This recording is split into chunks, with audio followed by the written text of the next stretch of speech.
Okay, let's go and get started for today. It'll be a really short lecture for today because what I want to do is give you time to work on the lab.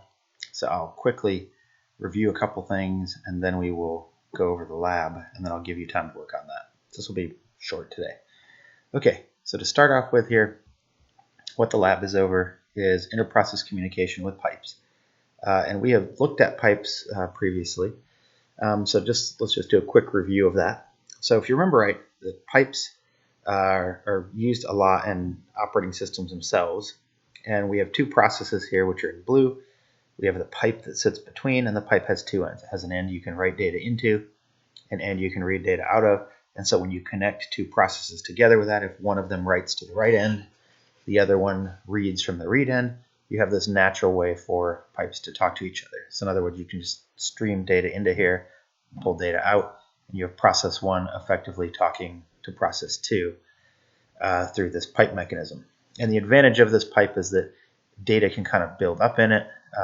So process one can not have to wait directly for synchronization. It just has to synchronize with the right end of the pipe, put data in, and then process two can pull data out whenever data is available.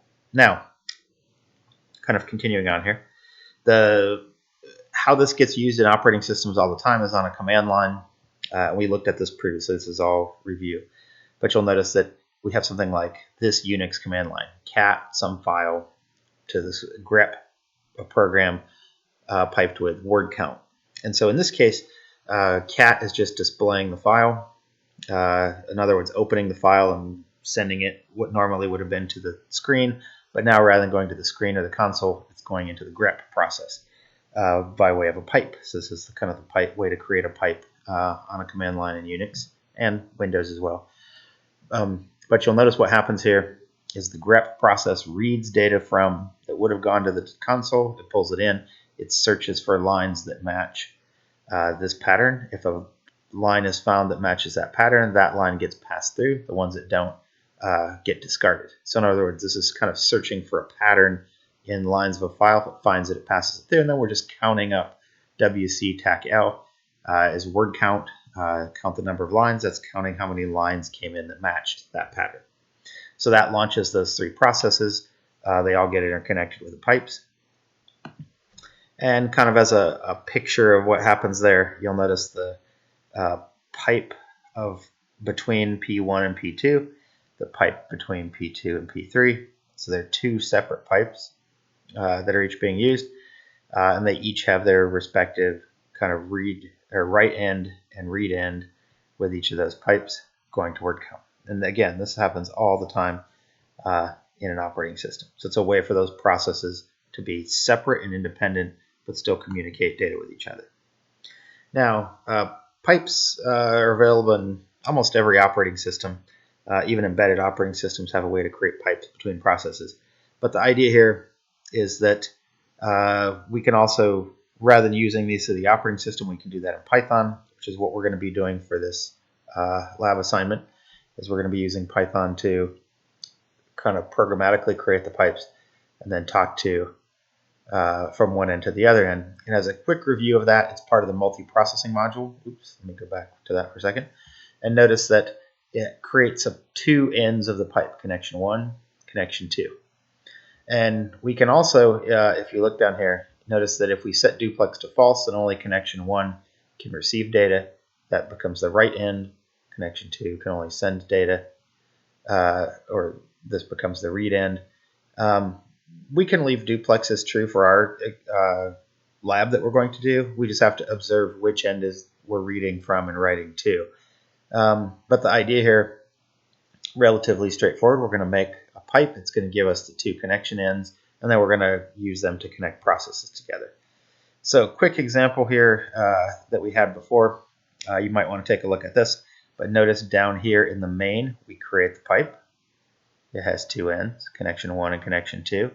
We pass one end to, in this case, the producer process, and the other one we pass the other end to the consumer process. So notice that I passed the two ends to those, and now it's going to be up to them, the producer, in order to put data into the pipe.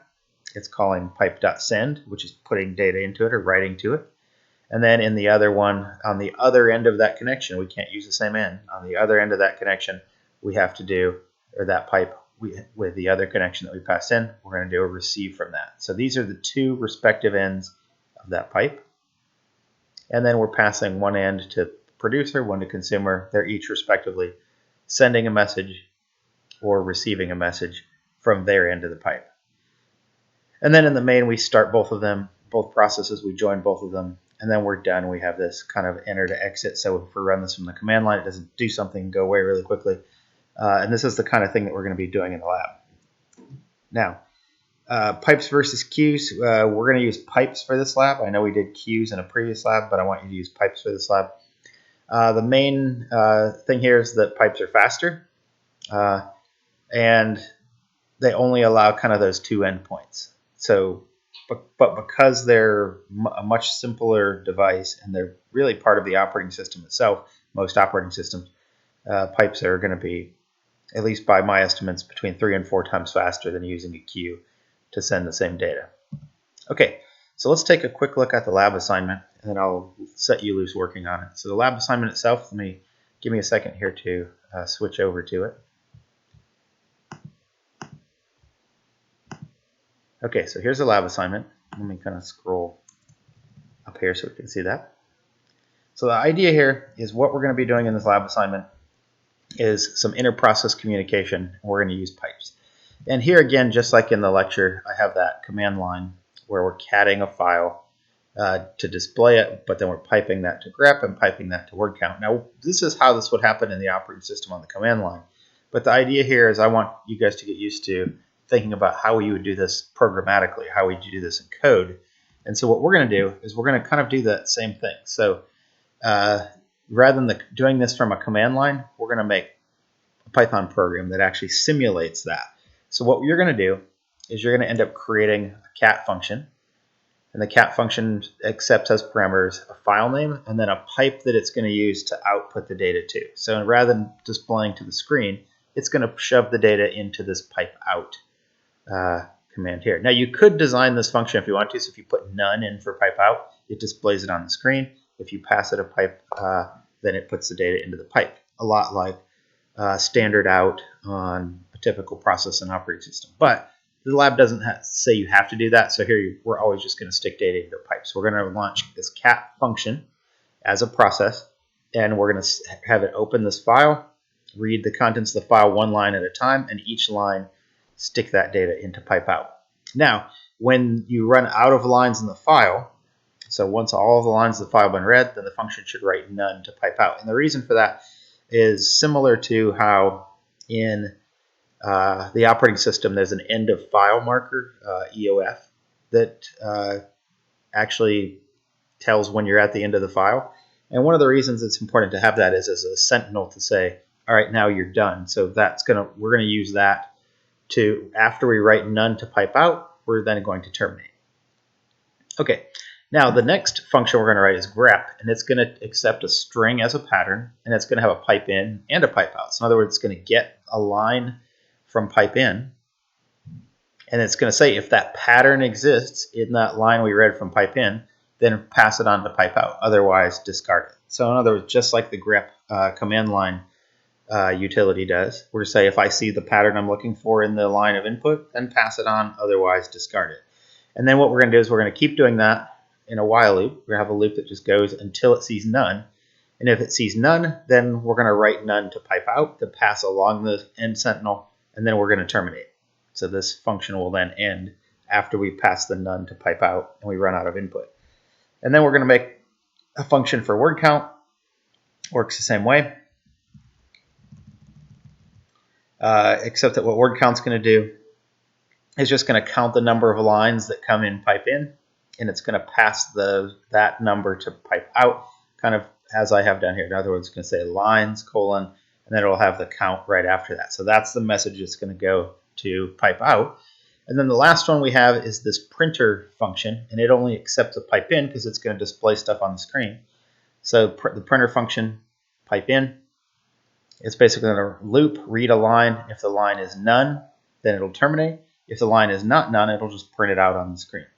So now we've created kind of this printer process that we didn't have in our command line because it automatically was displaying things that would come out of, normally would have gone to standard out. If that one is not assigned to a pipe, it'll just show up on the console. So that's what we're doing here.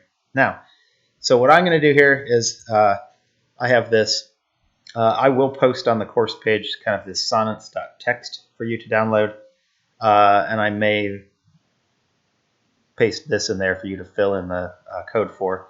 But the idea is you're going to create a program that creates pipes, and it's going to launch the processes with pipes interconnecting them as follows. So the first program you're going to write is going to connect the cat process to the grep to the printer. So in other words, what you should see here is only lines, if in the sonnets, this is going to be Shakespeare sonnets, only lines that have the word the, or the pattern the with two E's, in them. So in other words, there are going to be two pipes, one here and one here. So there are going to be two pipes in that first program. And this one, the input end of the pipe, or the right end of the pipe, is going to come from cat, and the kind of read end of the pipe is going to go to grep. And then grep has a second pipe that's going to get the output end to, or the input end and the output end to grep and printer processes, respectively. So you're going to create those processes. You'll spawn all of them. They'll use the pipes to communicate, and at the end we should see printed out on the display only the things that came through this pipeline of processes. And the same thing here for program 2, but we're going to add in word count into that. So this is going to have 3 pipes instead of 2, and 4 processes instead of 3. So there are 2 programs you have to write, and you'll probably, a couple things here just as a reminder, you'll have to create the pipes in the main, just like we had in that example code, and you'll have to pass them through to the parameters as described up there in the functions.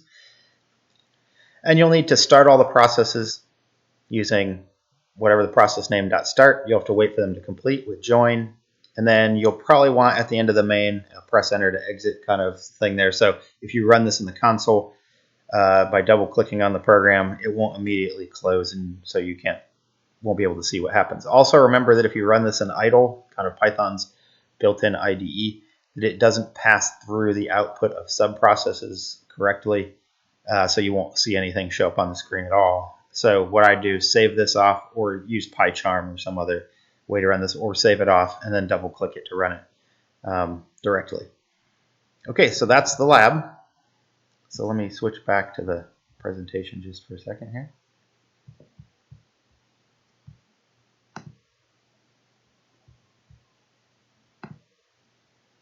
All right, so that's the lab assignment. And so really the last thing that we need to do here is basically get to work on that. And so to get to work on that, what I want you to do is spend the rest of the time today working on that lab assignment. Notice that that does have a due date, so don't kind of dawdle, don't procrastinate. It's really not a lot of code that you need there. I will post to the course page this presentation, along with this presentation, that's sonnets.txt, and maybe a little bit of a skeleton for that I just cut and paste from that lab assignment to get you started, or you could do that yourself. But go ahead and work on that today, and stay safe, and we will continue next time with a little more inter-process communication using sockets, and then that will lead us into kind of more of this distributed model of possibilities. So until next time, stay safe.